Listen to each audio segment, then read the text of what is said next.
Welcome to another Bazaar video. We got an art video drop, but go watch that if you want the art. What I'm interested in is the new introduction sequence they revealed. A lot of behind the scenes stuff, so let's dive in. So the first thing we can see here is a new sort of jazzed up Bazaar logo. The lighting is much more atmospheric, there's a little jingle that goes behind it, and this seems to be the sort of intro sequence that they'll be tacking onto almost everything. We're going to see this moving title absolutely everywhere. This is actually the final little piece of this intro sequence, and as you can see down in the bottom corner, that's only 28 seconds. We got all of this information in 28 seconds, so let's start from the beginning. So, to begin with, we have our good old friend Reynad talking to us, but that's not the only thing we see. And I'm going to bounce around a little bit in this, you'll see as I go. So, if we take our eyes away from his luscious locks, and instead divert them up into the top right hand corner a little bit, you'll see, underneath my face before, this Vanessa poster. A Vanessa wanted poster. Now, previously, we've seen Reynad introducing videos either on scene, maybe he's been talking to someone, or we have seen other members of the Bazaar introducing themselves in their office spaces. For example, Jonathan introduced him in his own office space, and the art director introduced himself in the office space. But this is Reynad's office, right? There should be a black screen behind him. Oh no. We finally have that, maybe not finished, but at least part of the Bazaar set.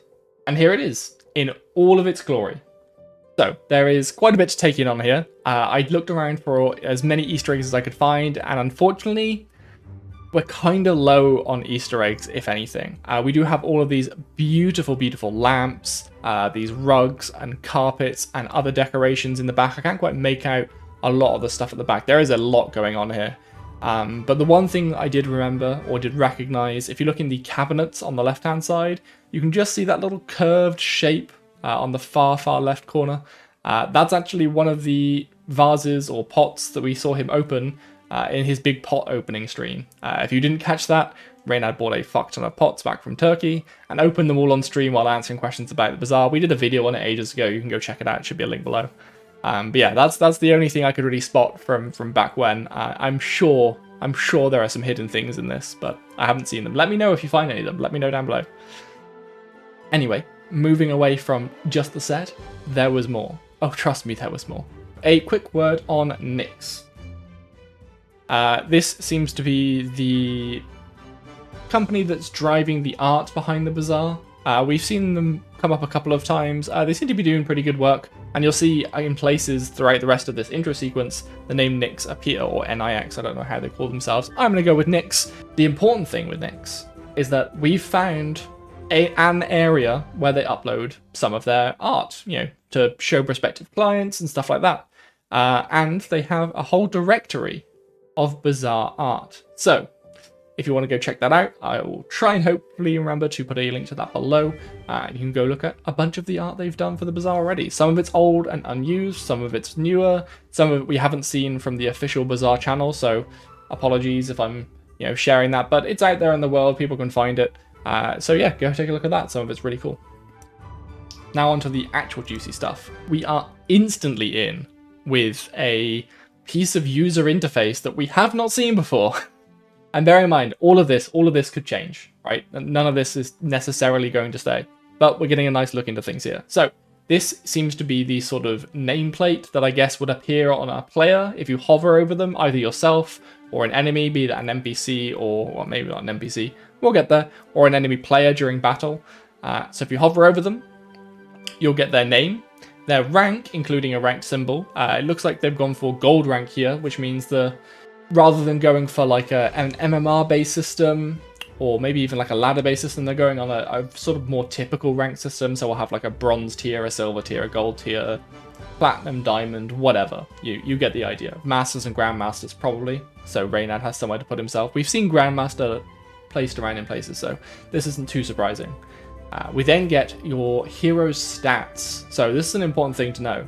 And it's interesting that they put this here. They don't show you how many slots have been unlocked on your board. They don't show you, the total price of your cards or anything. They show you the hero's stats. So you have your health stats. So in here we have 1,500 health, but they also show you, it says health next to it, but the second one is 23 strength, and that third one is 11 speed. And you see right at the very bottom, they've also got, I think that's maybe days, I'm not sure, but we also have armor and another logo for health, so maybe they're playing around with different logos they were putting on there. But yeah, we're going to be having our hero stats on this little hover card, which we can access during the game. If you aren't entirely caught up to what and where hero stats are, we have a helpful guide on that. Again, check the link below. We're bringing a lot of things in together in this video. It felt really good to watch through this and go, oh, that's that we've seen, and oh, that's that we've seen. So yeah, go check that out, get yourself caught up on what hero stats are, and this is where you can see them in game. You also get to see the hero power, or hero powers, I would have to imagine. So in this case, we have the dazzling hero power, which I think is a new one for us. And whenever you use a weapon, you apply 1 second of daze, which sounds pretty strong. You could definitely add that to some low cooldown weapons like throwing knives, for example. Don't know how they've been rebuilt, but old school throwing knives, that would be a lot of days. That would be a lot of days. As we move on, we got to see this little screen here. Now, before we dive into this, if you're watching this on YouTube, your comma and full stop buttons on your keyboard actually nudge you in frames. So I'm going to nudge the frame backwards until, bam, there. So what we can see here is that they're working on not one, not two, but 3 different elements of the home screen, and they all appear to be a currency of some sort, or at least a value ascribed to them. The first one looks like some sort of gem, the second one looks like a gold piece, and the third one, difficult to tell, is that a potion, is it a gem? It's very blurry, but there are definitely 3 of them, and the latter 2 can go up to quite considerable numbers. However, we can more clearly see these final 2, and this first one looks more, like I say, like a gem. You can have 32 of them, I guess. This could also be your rank of some sort, but we kind of decided that rank was going to be bronze, silver, gold, so I am leaning more towards currency than rank. We then have gold next to that, so here we have multiple currencies, and different games have managed this different ways. I tend to lean... You know what? I don't lean either way on having just one currency or multiple currencies. The reason why you would have multiple currencies, by the way, is if you want an in-game currency that people earn just from playing. So, play 10 games, get 1,000 gold, Whereas your gems could be, 32 gems could be worth £5, and then you can spend 30 gems on a skin or something like that. It's more the way that it's implemented that's important, though. You can have as many different currency systems as you like, the implementation is important. The best implementation I've seen of this, and I think it's been mirrored in other places, I think League has a similar thing, but Smite is the game that I know this from, where you have your in-game system of earning favor, but you also have a paid system of earning gems. But most things in the game, most things you should really care about, you can spend either on. There should be a way of earning things without a lot of effort without paying. At least that's the model I tend to prefer and to like. Moving on, we have this next sort of 3D model screen, which is really cool to see actually, like the empty space around the bazaar itself. It's a Pygmalion build with items that we've all seen before, so nothing new there. The same sort of stats we've seen, etc, etc. No new toys. But what this does look like is it's the sort of hover sort of tooltip work being done here. So, when you hover over a card, it makes it larger, blurs out the background, and you can see more clearly what you're looking at. This looks like what they're working on here. So nothing too crazy. I did check the little line of code at the bottom to make sure there wasn't any little tidbits in there, but unfortunately not. We know it's a Pygmalion spell that they're looking at.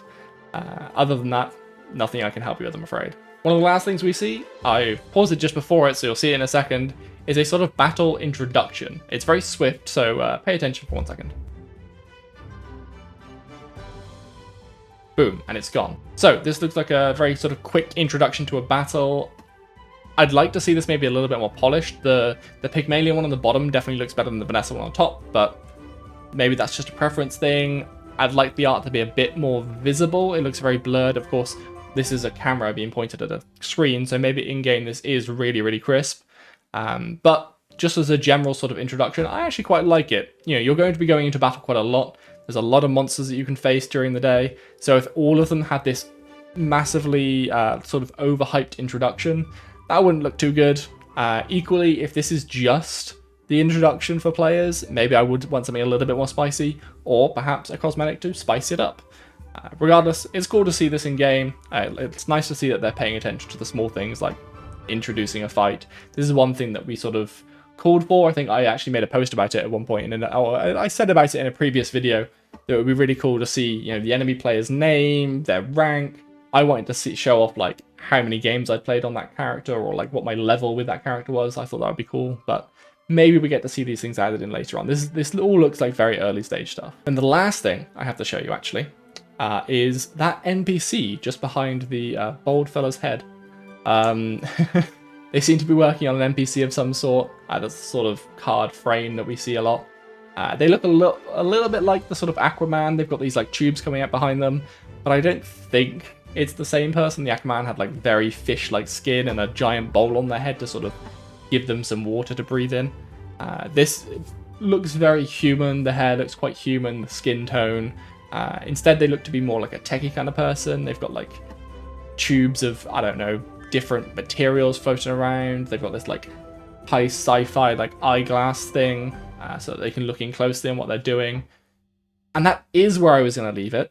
However, if we look at the screen next to him, we see these little teddy bears. I was like, okay, well, that's interesting. What could be going on here then? If you look just where his sort of headset microphone is, just to the right of that, it looks like this person's using some sort of tool or something. So I imagine what we can't see, and this is just a complete wild guess, but if he's using teddy bears as an inspiration, this could well be a sort of like bear building mechanic person. Maybe when we can actually see them, they're kind of younger or something like that, and it's actually a very cute or sweet NPC that you can run into that you can buy bears from or something. I don't know.